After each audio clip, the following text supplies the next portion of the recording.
Hello and welcome again to one of our episodes in the Issues of Life.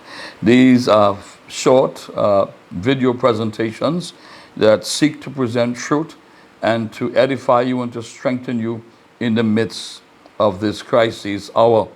Let me say this today, and I want to deal with crises, and I want to talk about how long we stay in crises. And I want to talk about the factors that determine how long we stay there and how we overcome the crises we're in. Let me begin by saying that your attitude, my attitude, determines how long we stay where we are.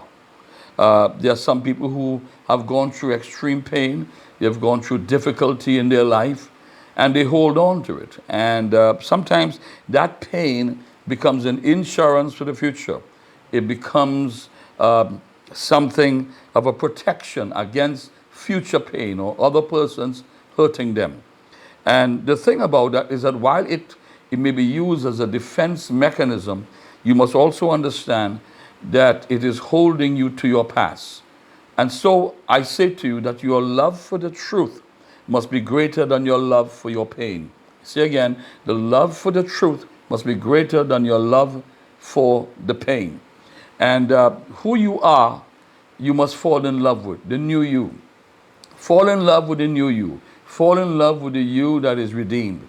Fall in love with the you that is created in Christ Jesus. Fall in love with the you that is forgiven. Fall in love with you that's redeemed. Fall in love with the you that's made in the image and the likeness of God. Habakkuk, in the book of Habakkuk, he complained and he's asking God, why are you showing me violence? Why are you showing me injustice? Injustice is all around me. And then he complains, God, it seems as if the Lord is paralyzed. It seems as if you're doing nothing about it. And then God gives him a vision and tells him, I'm going to fill the earth with my glory. I am going to fill my temple. You are the temple of God, and I am in your holy temple. And Habakkuk says, I'll put myself in my high tower. I will look again to see what God says to me. And I want to invite you today to look again. I want to invite you to look again and see what you've not seen before. Look beyond your pain.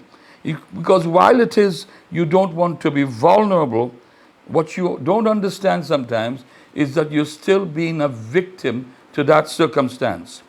What is the way out, you may be asking me? How do you come out of the pain? The way out is the way of forgiveness. The way out is the way of forgiveness. Forgiveness gives you power over yesterday, and forgiveness gives you power over a better tomorrow. Forgiveness assures you of a better tomorrow, but it also gives you power over yesterday. Let me say to you in this short video presentation, be more aware of God's power than your weakness.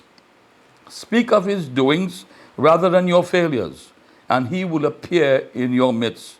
We may not be able to control things around us or what comes to us, but we can control our responses. Remember, you have the power to respond. That has not been taken from you. Remember the book of Genesis chapter 1? When God came in the darkness, he hovered over it. The earth was dark. He never cursed the darkness. He never complained of the darkness. He simply said, let there be light. And so I speak to your situation today, and I say, let there be light. I speak to your pain, and I say, let there be light. Realize that who you are right now is more powerful than what has happened to you. Who you are in Christ is more powerful than who you were in Adam. Who you are today in the image of God supersedes anything that has ever happened to you. This is Pastor Mohammed. I'm so glad that you joined us today. Plan to be with us again for another video presentation on the issues of life. God bless you.